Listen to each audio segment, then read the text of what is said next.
Run Melos by Osamu Dazai. Melos was enraged. He resolved to do whatever he must to rid the land of that evil and ruthless king. Melos knew nothing of politics. He was a mere shepherd from an outlying village who spent his days playing his flute and watching over his sheep. But Melos was a man who felt the sting of injustice more deeply than most. Before dawn this very day, Melos had left his village to travel some 10 leagues over plains and mountains to the city of Syracuse. Melos had no mother or father, nor a wife of his own. He lived with his younger sister, a shy girl of 16 who was soon to be wed to a certain true and honest herdsman. It was to purchase his sister's wedding dress and food and drink for the wedding feast that Melos had undertaken the long journey to the city. He had made his purchases and was now strolling down one of the main streets of the capital, on his way to visit his friend Selenuntius, a close comrade since childhood. Selenuntius was living in Syracuse, where he worked as a stonemason. Some time had passed since they had last met, and Melos was looking forward to the visit. As he walked along, however, he began to notice something odd about the atmosphere of the city. It was strangely hushed and quiet. The sun had already set, and the streets, quite naturally, were dark, but the mournful mood that hung over the city was somehow more than the mere advent of night could account for. Melos was by nature easygoing and carefree, but now he began to feel apprehensive. Stopping a young man on the street, he asked if some misfortune had befallen the city, adding that on his previous visit, some 2 years before, the streets even at night had been filled with people laughing and singing, and bustling cheerfully about. The young stranger only shook his head and hurried on. A bit farther along, Melos met an elderly man and asked the same question, this time with greater urgency. The old man said nothing. Only when Melos took him by the shoulders and shook him, repeating the question, did he finally reply, whispering as if fearful of being overheard. The king is putting people to death. For what reason? He says they are full of evil intent. Of course it isn't true. Has he killed many? Yes, the first was his sister's husband. Next was the prince, his own son and heir, then his sister and her child, then his wife, the queen, then his vassal, the wise Achlacus.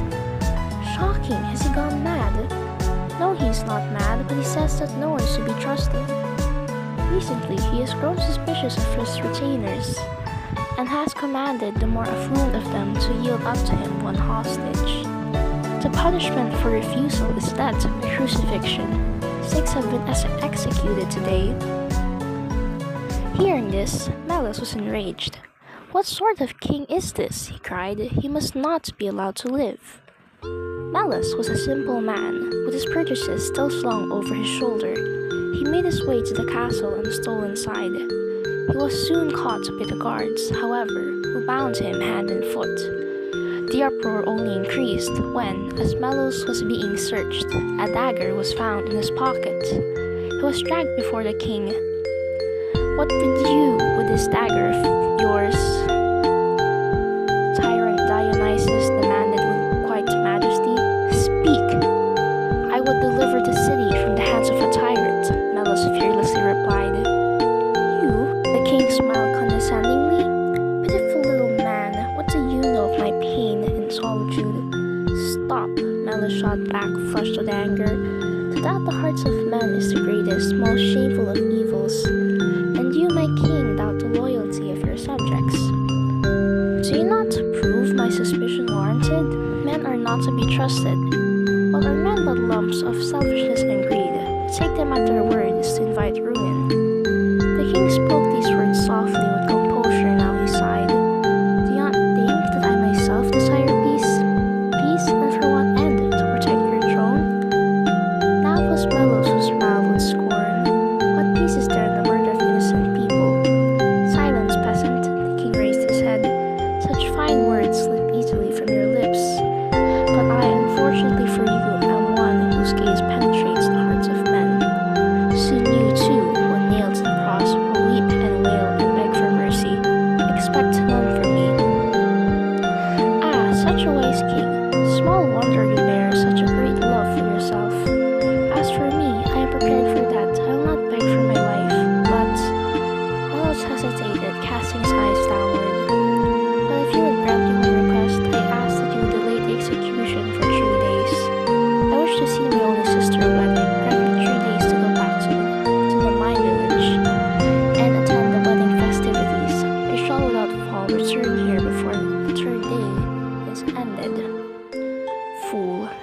dry raspy chuckle escaped the tyrant's lips. Such preposterous lies. Does a wild bird once released return to its cage?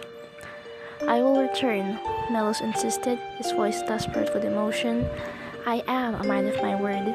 3 days is all I ask. My sister awaits me even now, but since you so distrust me, very well then. There lives in the city a stonemason named Selinuntius. He is to me a peerless friend. I shall leave him here as hostage. If I should flee, if by sundown of the 3rd day I have not returned, then you may hang him on the cross in my stead. King mused, and smiled with cruel cunning. The impudence of this peasant, of course he was not returned. Perhaps, however, it would be amusing to pretend to be deceived and to set him free. Nor would it be a disagreeable task on the 3rd day to have the other executed in his place, to watch the hostage's crucifixion with a sorrowful countenance as if to say, Behold him, proof that man cannot be trusted. Would it not be a proper lesson for the so-called honest men of the world? So bet it, let the hostage be sent for, you're to return before sundown of the 3rd day. Should you be late, the hostage shall die. Yes, you would do well to come a bit late, you will be absolved forever of your crime. What are you saying? Ha ha, be late if you value your life, I know your heart. Melos could only stamp his foot in vexation. He had no more use for words. Late that night, Selinuntius was brought to the castle, there in the presence of the tyrant Dionysius. 2 bosom friends greeted each other for the first time in 2 years. Melos explained everything. Selinuntius nodded silently and embraced him. For the 2 true friends, that was enough. Selinuntius was bound with ropes.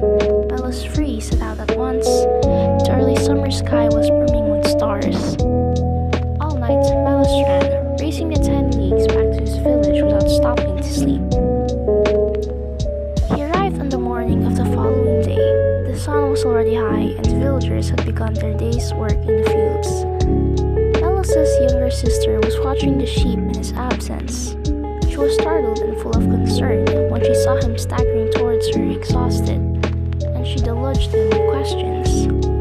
It's nothing, Melos forced a smile. I've left some unfinished business in the city. I must return there soon.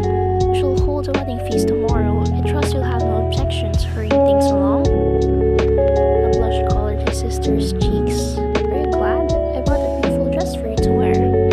Now go and spread the word among the villagers. The wedding will be tomorrow. So saying, Melos staggered off towards his house. Once there, he prepared the altar and arranged tables and chairs for the feast. No sooner was this done than he collapsed to the floor and he fell into a sleep as deep as that.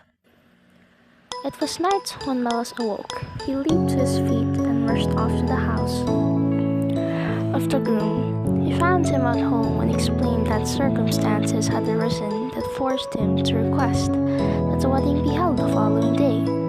The young herdsman was surprised and protested it was too soon, that he had not made any arrangements, and asked Melos to wait until the grapes were harvested. Melos insisted that no delay was possible, that it must be tomorrow. The groom was adamant in his refusal. They argued and pleaded with each other until dawn, when after much coaxing, Melos finally persuaded the young man to agree. The marriage rites were performed at noon, just as the bride and groom were concluding their oaths to the gods. The sky grew dark with clouds, scattered raindrops fell, and they soon gave way to a torrential downpour. The guests thought this an unfortunate omen, but they shrugged it off and made themselves be of good cheer. Soon, in spite of the sultry, oppressive heat inside the house, they were all merrily singing and clapping their hands. Melos, too, was beaming with pleasure and was even able to forget for the moment his promise to the king. The revelry only increased when night had fallen, and now the guests were all but oblivious to the downpour outside.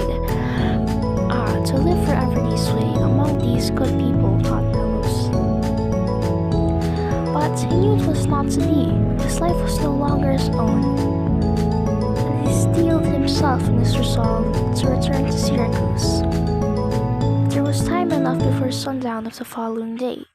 He would leave as soon as he'd had a short sleep. The rain too might have eased by then, he thought. Even men such as Melos are reluctant to part with those they love, and each extra moment spent relaxing in his own home was precious to him. He drew near the bride, who throughout the feast had been sitting in a daze as if intoxicated with joy. After congratulating her, Melos said, "I'm very tired, and with your leave I'll be off to sleep. As soon as I awake, I must depart for the city. I have vital business there. You now have a gentle, understanding husband to care for you. Even when I am gone, you will not be alone. What your brother despises most in this world is distrust of others and deceit. You know that, don't you?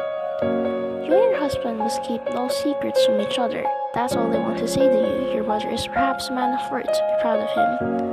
The bride only nodded dreamily. Melos then turned to the groom, clapped him on the shoulder, and said, "Neither of us had time to make the proper arrangements. The only treasures I have are my sister and my flock of sheep. They are yours. I only ask this in return, that you always take pride in having become the brother of Melos." The groom, not knowing how to respond, fidgeted shyly with his hands. Melos smiled and, bowing slightly to bid the company farewell, left the banquet. He went to the sheep pen outside, where he fell into a death-like sleep. He awoke the next day at dawn. "Great gods," he thought, leaping to his feet. "Have I overslept? No, it is early yet. If I leave now, I'll arrive with time to spare. Today at all costs, I must show the king that men can and will be true to their word. Then I shall climb upon the cross with a smile." Calmly, deliberately, Melos began to prepare for his journey. The rain appeared to have let up somewhat, and no sooner had he finished his preparations than he braced himself, dashed outside, and began to run with all the swiftness of an arrow in flight. "This evening I will be killed. I run to meet my own death. I run to save my friend who waits in my stead. I run to deal a blow to the wicked heart of the king. I have no choice but to run, and I will be killed. Youth, honor is time to preserve." It was not easy for Melos. Several times he nearly came to a halt, and had to reproach himself loudly as he ran. He left the village behind, crossed a stretch of plain, and made his way through a forest. By the time he reached the next village, the rain had stopped, the sun was high, and the day grew hot. Melos wiped the sweat from his forehead with his fist. Now that he'd got this far, he was no longer privy to distracting thoughts of home and village. And there ends part 1 of the audiobook.